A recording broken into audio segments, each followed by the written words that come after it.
இன்றே டவுன்லோட் செய்து உங்கள் ஃபேவரட் ஷோக்களை என்ஜாய் பண்ணுங்க. அண்ணா சொல்லுங்க.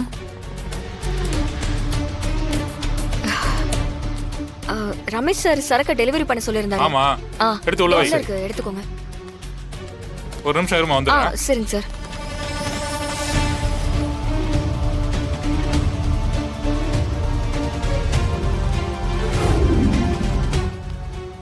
ரொம்ப ஷார்ப்பான பொண்ணுமா நீ. இவ்வளவு பிரச்சனை நடக்கிறப்பவும் சரக்க சேஃபா டெலிவரி பண்ணிட்டியே. ரொம்ப தேங்க்ஸ் சார். ரொம்ப நன்றி சார். பரவாயில்ல. ம்.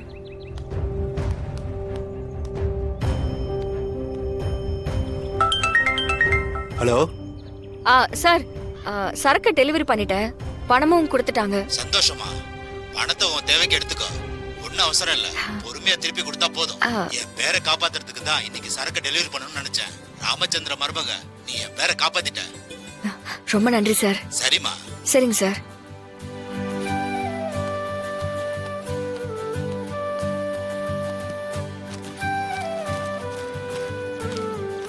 ஏய் அண்ணா, ஓ இவ்வளவு சம்பாதிக்கதா அவ்வளவு அவசரமா தப்பிச்சு ஓடி வந்தியா? அண்ணா ப்ளீஸ்ண்ணா, அந்த பணத்தை மட்டும் கொஞ்சம் கொடுத்துருங்கண்ணா. ஏய் நம்ம எத்தனை பேர் இருக்கோம்?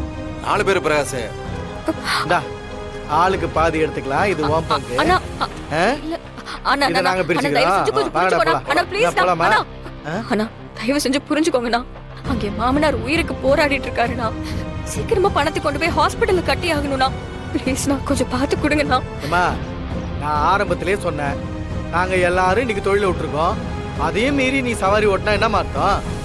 அப்ப லாஸ்ட்ல இருக்கிற எங்களுக்கெல்லாம் யார் நஷ்டஈடு கொடுக்கறது? நீ மட்டும் உசாரு, நாங்களாம் முட்டாள?